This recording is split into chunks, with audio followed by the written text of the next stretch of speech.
ਭਾਰਤੀ ਕਿਸਾਨ ਯੂਨੀਅਨ ਦੇ ਕੌਮੀ ਬੁਲਾਰੇ ਰਾਕੇਸ਼ ਟਕੈਤ ਨੇ ਕਿਹਾ ਕਿ ਅਸੀਂ ਲਖਨਊ ਨੂੰ ਦਿੱਲੀ ਬਣਾਵਾਂਗੇ। ਉਹਨਾਂ ਕਿਹਾ ਕਿ ਲਖਨਊ ਦੇ ਚਾਰ ਪਾਸੇ ਸੜਕਾਂ ਨੂੰ ਬੰਦ ਕੀਤਾ ਜਾਵੇਗਾ। ਸਾਡਾ ਅੰਦੋਲਨ ਉਦੋਂ ਤੱਕ ਵਾਪਸ ਨਹੀਂ ਹੋਵੇਗਾ ਜਦੋਂ ਤੱਕ ਤਿੰਨੇ ਖੇਤੀਬਾੜੀ ਕਾਨੂੰਨਾਂ ਨੂੰ ਰੱਦ ਨਹੀਂ ਕੀਤਾ ਜਾਂਦਾ। ਰਾਕੇਸ਼ ਟਕੈਤ ਨੇ ਕਿਹਾ ਅਸੀਂ ਕਿਸਾਨਾਂ ਵਿਚਕਾਰ ਜਾਵਾਂਗੇ। ਮੁਜ਼ੱਫਰਨਗਰ ਵਿੱਚ 5 ਸਤੰਬਰ ਨੂੰ ਇੱਕ ਵੱਡੀ ਕਿਸਾਨ ਪੰਚਾਇਤ ਦਾ ਆਯੋਜਨ ਕੀਤਾ ਜਾਵੇਗਾ। ਮੈਂਬਰਾਂ ਤੇ ਕਲਮ ਦੀ ਰਾਖੀ ਕੀਤੀ ਜਾ ਰਹੀ ਹੈ। पूरे देश ਨੂੰ कब्जे ਵਿੱਚ ਰੱਖਿਆ ਹੋਇਆ ਹੈ। ਸਾਡਾ ਅੰਦੋਲਨ ਵਾਪਸ ਨਹੀਂ ਹੋਵੇਗਾ ਜਦ ਤੱਕ ਤਿੰਨ ਕਾਨੂੰਨ ਵਾਪਸ ਨਹੀਂ ਲਏ ਜਾਂਦੇ। ਅਸੀਂ ਲਖਨਊ ਨੂੰ ਦਿੱਲੀ ਬਣਾਉਣ ਦਾ ਕੰਮ ਵੀ ਕਰਾਂਗੇ। ਲਖਨਊ ਦੇ ਚਾਰੇ ਪਾਸੇ ਸੜਕਾਂ ਨੂੰ ਬੰਦ ਕਰਨ ਦਾ ਕੰਮ ਵੀ ਕੀਤਾ ਜਾਵੇਗਾ। ਇਸ ਦੇ ਨਾਲ ਹੀ ਉਹਨਾਂ ਕਿਹਾ ਯੂਪੀ ਅੰਦੋਲਨ ਦਾ ਸੂਬਾ ਹੈ। ਗੰਨੇ ਦਾ ਰੇਟ 4 ਸਾਲਾਂ ਤੋਂ ਨਹੀਂ ਵਧਾਇਆ ਗਿਆ। 12,000 ਕਰੋੜ ਰੁਪਏ ਅਜੇ ਬਕਾਇਆ ਹਨ। योगी सरकार ने गन्ने का 1 रुपया भी नहीं ਵਧਾਇਆ। 67 राज्यों ਵਿੱਚ किसानों ਲਈ बिजली मुफ्त है पर यूपी ਵਿੱਚ ਅਜਿਹਾ नहीं है।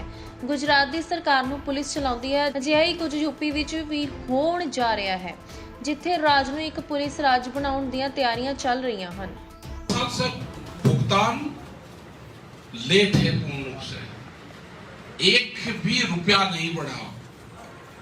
सरकार तो पहले भी आई, मायावती की सरकार में आंदोलन हुई तो 80 रुपये गन्ने का रेट बढ़ा। अखिलेश यादव मुख्यमंत्री बना, उसमें आंदोलन हुए तो 50 रुपए के आसपास बढ़ा। क्या योगी सरकार इतने कमजोर है? योगी जी के दोनों से कमजोर है कि 1 रुपया भी नहीं बढ़ा पाएंगे? यह हालात है। बिजली, पूरे देश में सबसे महंगी बिजली अगर कहीं देखनी है, डालेवाल जी पंजाब से आते हैं, यहाँ पे 175 रुपये हाउस पावर, पंजाब में फ्री किसान को बिजली, हरियाणा के अंदर 35 रुपया और करीब 7-8 स्टेट में बिजली एग्रीकल्चर फ्री है। तो यहाँ पे एक किस्म से गुजरात के बाद में दूसरा पुलिस स्टेट बनने जा रहा है हमारा प्रदेश। जैसे गुजरात में वहां कोई सरकार नहीं चलाती उसको, वहां पे पुलिस चलाती है। ऐसे ही यहाँ पे पुलिस स्टेट, अब इसको कहा जाए तो वो गलत नहीं। जो आपने चुनाव में भी देखा, अभी जिला पंचायत और जो प्रमुख के हुए हैं, यही हालात है। पूरा संयुक्त मोर्चे ने 8 महीने आंदोलन करने के बाद में ये निर्णय लिया कि उत्तराखंड, उत्तर प्रदेश, पंजाब और पूरे देश भर में जाएंगे, किसानों से अपनी बात रखेंगे, उनके सामने मीटिंगें रखेंगे, गांव-गांव तक जाएंगे और सरकारों की जो पॉलिसी है वो एड क्या देती है और काम क्या करती है उसके बारे में बातचीत करेंगे, बताएंगे। ये सारी चीज हम बताएंगे।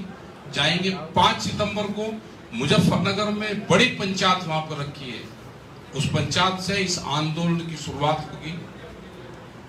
ये पूर्ण रूप से काम होगा। जिस तरह से कैमरा, कलम और किसान के ऊपर बंदूक का पहरा है, ये पहरा हटाना पड़ेगा। कोई पत्रकार बंधु अगर खबर लिख देगा किसान के पक्ष की, उसके वहां पर छापे लगेंगे। ये हालात है देश में। मतलब पूरा देश एक तरह से कैप्चर है। ये नेता मुक्ति अभियान भी चलेगा देश में। ये जो कैप्चर्स की जो ग्रिप में है ये भी चलेगा। और जब तक भारत सरकार ये कानून वापसी नहीं लेती, जो 3 काले कानून है, ये आंदोलन हमारा वापसी नहीं होगा। और भी उसके साथ में है, बिजली अमेंडमेंट बिल है, पेस्टिसाइड बिल है, पॉल्यूशन के मामले हैं, लेबर्स के मामले हैं, तो जितने भी मामले हैं, इन सारे मामलों पे सरकार स्पष्टीकरण नहीं देगी। किसान दिल्ली के चारों तरफ है, वहां से हटेगा नहीं। और यहाँ के भी हम बता देना चाहते हैं, यहाँ की सरकार को भी, कि सरकार सही उससे काम करे। नहीं काम होगा, वो आंदोलन बढ़ रहा है हमारा पूर्ण रूप से। लखनऊ को भी दिल्ली बना जाएगा। लखनऊ के भी चारों तरफ के रास्ते जैसे दिल्ली में सील हैं, ऐसे ही सील होंगे। उसकी भी तैयारी हम पूर्ण रूप से यहाँ पे करेंगे। और प्रेस नोट है, उसमें सारी चीजें आपको बताई है। जो भी क्वेश्चन होगा आपको सब चीज बताएंगे। अभी हमारे पंजाब से हमारे साथी है, मध्य प्रदेश से हमारे क्रांतिकारी लोग यहाँ पे आए हैं, उनकी भी आप बात सुनो। और जो भी आप क्वेश्चन करोगे उसका हम जवाब देने में सक्षम है, आपको जवाब हम देंगे। धन्यवाद। एक बार बात सुन लेते हैं, पंजाब से लोग आए, इनकी एक बार बात सुन लेते हैं। एक बार क्वेश्चन जो भी होगा उसका सब जवाब।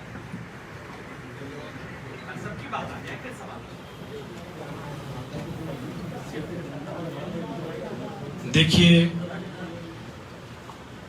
आपको मेरा ख्याल है योगेंद्र यादव जी और राकेश टिकैत जी ने काफ़ी बातें बता दी गई हैं।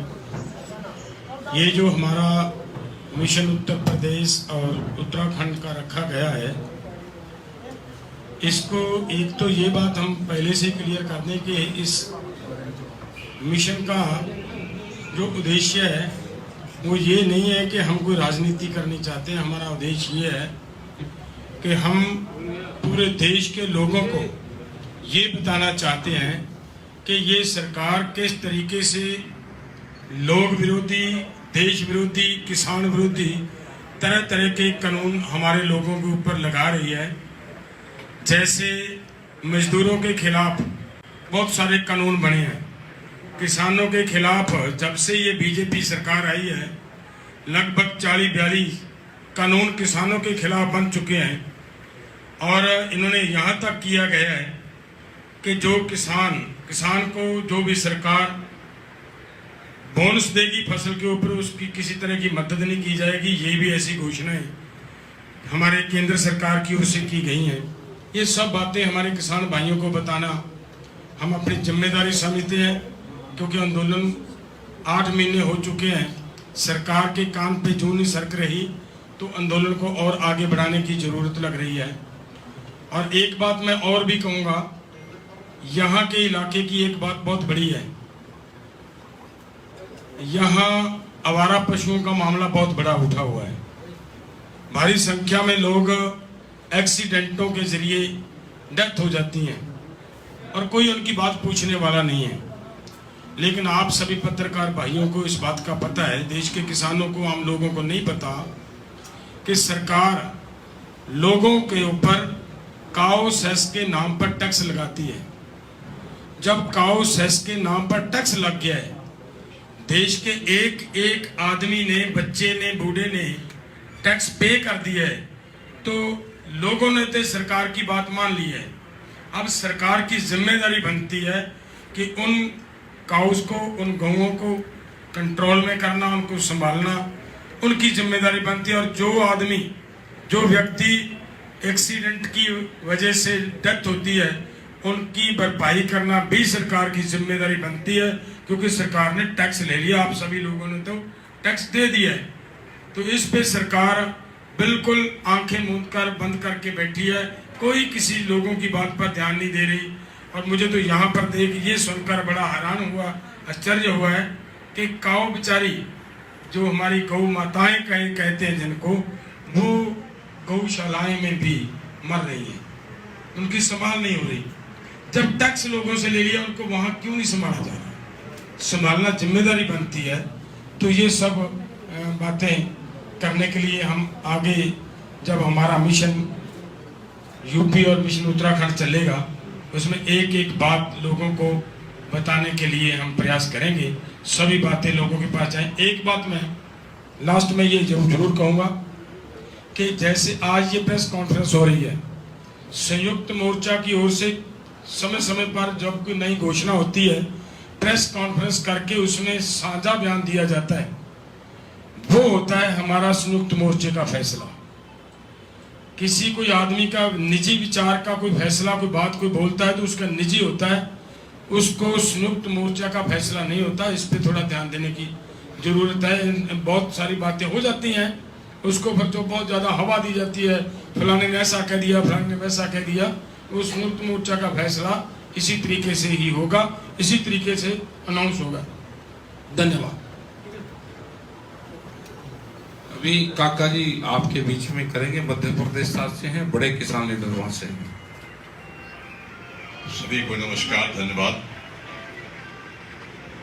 देखिए, 5 जून को ये ऑर्डिनेंस जब पास हुआ था तो हमारे सामने सबसे बड़ी चुनौती ये थी कि ऑर्डिनेंस और कानून का विषय है कि आम किसान को हम कैसे समझाएंगे। यहां से हमारी चिंता चालू हुई थी। उसके बाद आंदोलन आगे बढ़ा। आगे बढ़ने के बाद में आज की तारीख में दुनिया की सबसे ज्यादा देर तक चलने वाला शहादत 600 किसानों की शहादत देने वाला ये पहला आंदोलन बन गया। ये 3 ऑर्डिनेंस तो काले कानून है ही। हमारी मांग तो थी C2+50 की, वो अभी साइड में रह गई। एमएसपी के लिए हम गिड़गिड़ा रहे। एमएसपी तो मिनिमम सपोर्ट प्राइस है, उसके लिए हम बात कर रहे हैं। इस पिछली पार्लियामेंट में 40 कानून मजदूर विरोधी, 42 कानून किसान विरोधी भी पास हुए हैं, जिसमें निर्यात है, आयात है, कपास का निर्यात है, बहुत सारी चीजें हैं। तो ये भी इस तमाम चीजों में, और जो दूसरा कानून है वो आम जनता के लिए है, जिसमें जमाखोरी कालाबाजारी का प्रभाव आपको देखने मिल रहा है। वो केंद्र सरकार ने भी जांच बिठाई है कि दालें इतनी महंगी क्यों हो गई। क्योंकि जब आपके कानून नंबर 2 में आवश्यक वस्तु अधिनियम में संशोधन किया गया है कि कोई भी व्यापारी कितना भी माल जमा कर सकता है, कितने दिनों तक रख सकता है, किसी भाव बेच सकता है, उस जमाखोरी की वजह से दालें और तमाम चीजों के दाम बढ़े। अब उस पर केंद्र सरकार जांच कर रही है कि दाल क्यों बढ़ी। तो उसके 4 साल से भुगतान लेट है पूर्ण रूप से, 1 भी रुपया नहीं बढ़ा। सरकार तो पहले भी आई, मायावती की सरकार में आंदोलन हुई तो 80 रुपये गन्ने का रेट बढ़ा। अखिलेश यादव मुख्यमंत्री बना, उसमें आंदोलन हुए तो 50 रुपए के आसपास बढ़ा। क्या योगी सरकार इतने कमजोर है? योगी जी के दोनों से कमजोर है कि 1 रुपया भी नहीं बढ़ा पाएंगे? यह हालात है। बिजली, पूरे देश में सबसे महंगी बिजली अगर कहीं देखनी है, डालेवाल जी पंजाब से आते हैं, यहाँ पे 175 रुपये हार्स पावर, पंजाब में फ्री किसान को बिजली, हरियाणा के अंदर 35 रुपया, और करीब 7-8 स्टेट में बिजली एग्रीकल्चर फ्री है। तो यहाँ पे एक किस्म से गुजरात के बाद में दूसरा पुलिस स्टेट बनने जा रहा है हमारा प्रदेश। जैसे गुजरात में वहां कोई सरकार नहीं चलाती उसको, वहां पे पुलिस चलाती है। ऐसे ही यहाँ पे पुलिस स्टेट, अब इसको कहा जाए तो वो गलत नहीं। जो आपने चुनाव में भी देखा, अभी जिला पंचायत और जो प्रमुख के हुए हैं, यही हालात है। पूरा संयुक्त मोर्चे ने 8 महीने आंदोलन करने के बाद में ये निर्णय लिया कि उत्तराखंड, उत्तर प्रदेश, पंजाब और पूरे देश भर में जाएंगे, किसानों से अपनी बात रखेंगे, उनके सामने मीटिंगें रखेंगे, गांव-गांव तक जाएंगे, और सरकारों की जो पॉलिसी है वो एड क्या देती है और काम क्या करती है उसके बारे में बातचीत करेंगे, बताएंगे। ये सारी चीज हम बताएंगे। जाएंगे 5 सितंबर को मुजफ्फरनगर में बड़ी पंचायत वहां पर रखी है, उस पंचायत से इस आंदोलन की शुरुआत होगी। ये पूर्ण रूप से काम होगा। जिस तरह से कैमरा, कलम और किसान के ऊपर बंदूक का पहरा है, ये पहरा हटाना पड़ेगा। कोई पत्रकार बंधु अगर खबर लिख देगा किसान के पक्ष की, उसके वहां पर छापे लगेंगे। यह हालात है देश में। मतलब पूरा देश एक तरह से कैप्चर है। ये नेता मुक्ति अभियान भी चलेगा देश में। ये जो कैप्चर्स की जो ग्रिप में है, ये भी चलेगा।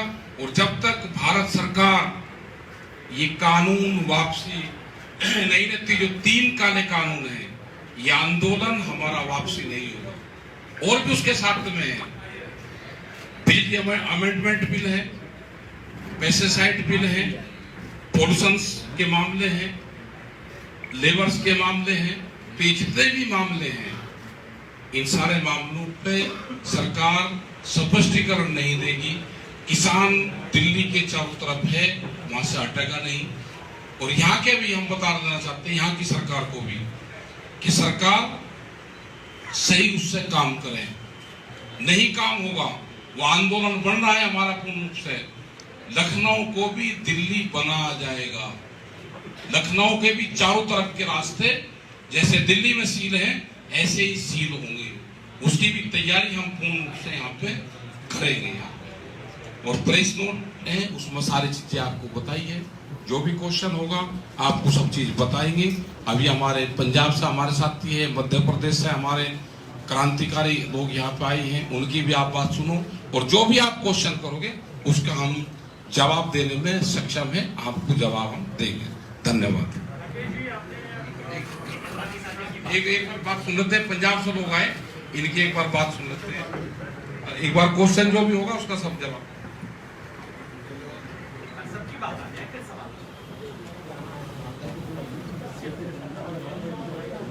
देखिए, आपको मेरा ख्याल है योगेंद्र यादव जी और राकेश टिकैत जी ने काफ़ी बातें बता दी गई हैं।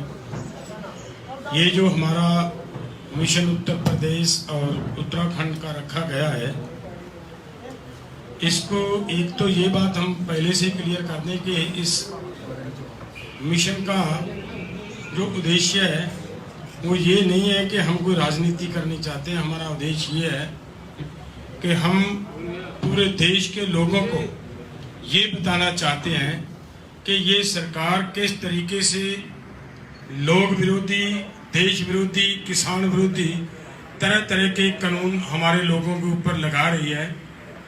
जैसे मजदूरों के खिलाफ बहुत सारे कानून बने हैं, किसानों के खिलाफ जब से ये बीजेपी सरकार आई है लगभग 40-42 कानून किसानों के खिलाफ बन चुके हैं। और इन्होंने यहाँ तक किया गया है कि जो किसान को जो भी सरकार बोनस देगी फसल के ऊपर, उसकी किसी तरह की मदद नहीं की जाएगी। ये भी ऐसी घोषणाएं हमारे केंद्र सरकार की ओर से की गई हैं। ये सब बातें हमारे किसान भाइयों को बताना हम अपनी जिम्मेदारी समझते हैं, क्योंकि आंदोलन 8 महीने हो चुके हैं, सरकार के कान पे जूं नहीं सरक रही, तो आंदोलन को और आगे बढ़ाने की जरूरत लग रही है। और एक बात मैं और भी कहूँगा, यहाँ के इलाके की एक बात बहुत बड़ी है, यहाँ आवारा पशुओं का मामला बहुत बड़ा उठा हुआ है। भारी संख्या में लोग एक्सीडेंटों के जरिए डेथ हो जाती हैं और कोई उनकी बात पूछने वाला नहीं है। लेकिन आप सभी पत्रकार भाइयों को इस बात का पता है, देश के किसानों को, आम लोगों को नहीं पता कि सरकार लोगों के ऊपर काऊ सेस के नाम पर टैक्स लगाती है। जब काऊ सेस के नाम पर टैक्स लग गया है, देश के एक एक आदमी ने, बच्चे ने, बूढ़े ने टैक्स पे कर दिया है, तो लोगों ने तो सरकार की बात मान ली है। अब सरकार की जिम्मेदारी बनती है कि उन काउस को, उन गौओं को कंट्रोल में करना, उनको संभालना उनकी जिम्मेदारी बनती है। और जो आदमी, जो व्यक्ति एक्सीडेंट की वजह से डेथ होती है, उनकी भरपाई करना भी सरकार की जिम्मेदारी बनती है, क्योंकि सरकार ने टैक्स ले लिया। आप सभी लोगों ने तो टैक्स दे दिया है, तो इस पे सरकार बिल्कुल आंखें मूंद कर, बंद करके बैठी है। कोई किसी लोगों की बात पर ध्यान नहीं दे रही। और मुझे तो यहाँ पर देख ये सुनकर बड़ा हैरान हुआ, आश्चर्य हुआ है कि काऊ बेचारी, जो हमारी गौ माताएं कहते हैं जिनको, वो गौशालाएं में भी मर रही है, उनकी संभाल नहीं हो रही। जब टैक्स लोगों से ले लिया, उनको वहां क्यों नहीं संभाला जा रहा? संभालना जिम्मेदारी बनती है। तो ये सब बातें करने के लिए हम आगे, जब हमारा मिशन यूपी और मिशन उत्तराखंड चलेगा, उसमें एक एक बात लोगों को बताने के लिए हम प्रयास करेंगे, सभी बातें लोगों के पास जाएं। एक बात मैं लास्ट में ये जरूर कहूँगा कि जैसे आज ये प्रेस कॉन्फ्रेंस हो रही है, संयुक्त मोर्चा की ओर से समय समय पर जब कोई नई घोषणा होती है, प्रेस कॉन्फ्रेंस करके उसमें साझा बयान दिया जाता है। वो होता है हमारा संयुक्त मोर्चे का फैसला। किसी कोई आदमी का निजी विचार का कोई फैसला, कोई बात कोई बोलता है तो उसका निजी होता है, उसको संयुक्त मोर्चा का फैसला नहीं होता। इस पे थोड़ा ध्यान देने की जरूरत है। बहुत सारी बातें हो जाती हैं, उसको फिर तो बहुत ज़्यादा हवा दी जाती है, फलाने ने ऐसा कह दिया, फलाने ने वैसा कह दिया। वो संयुक्त मोर्चा का फैसला इसी तरीके से ही होगा, इसी तरीके से अनाउंस होगा। धन्यवाद। अभी काका जी आपके बीच में करेंगे, मध्य प्रदेश से हैं, बड़े किसान लीडर वहां से हैं। सभी को नमस्कार, धन्यवाद। देखिए, 5 जून को ये ऑर्डिनेंस जब पास हुआ था तो हमारे सामने सबसे बड़ी चुनौती ये थी कि ऑर्डिनेंस और कानून का विषय है कि आम किसान को हम कैसे समझाएंगे। यहां से हमारी चिंता चालू हुई थी। उसके बाद आंदोलन आगे बढ़ा। आगे बढ़ने के बाद में आज की तारीख में दुनिया की सबसे ज्यादा देर तक चलने वाला शहादत, 600 किसानों की शहादत देने वाला ये पहला आंदोलन बन गया। ये 3 ऑर्डिनेंस तो काले कानून है ही। हमारी मांग तो थी C2+50 की, वो अभी साइड में रह गई। एमएसपी के लिए हम गिड़गिड़ा रहे। एमएसपी तो मिनिमम सपोर्ट प्राइस है, उसके लिए हम बात कर रहे हैं। इस पिछली पार्लियामेंट में 40 कानून मजदूर विरोधी, 42 कानून किसान विरोधी भी पास हुए हैं, जिसमें निर्यात है, आयात है, कपास का निर्यात है, बहुत सारी चीजें हैं। तो ये भी इस तमाम चीजों में, और जो दूसरा कानून है वो आम जनता के लिए है, जिसमें जमाखोरी, कालाबाजारी का प्रभाव आपको देखने मिल रहा है। वो केंद्र सरकार ने भी जांच बिठाई है कि दालें इतनी महंगी क्यों हो गई, क्योंकि जब आपके कानून नंबर 2 में आवश्यक वस्तु अधिनियम में संशोधन किया गया है कि कोई भी व्यापारी कितना भी माल जमा कर सकता है, कितने दिनों तक रख सकता है, किसी भाव बेच सकता है, उस जमाखोरी की वजह से दालें और तमाम चीजों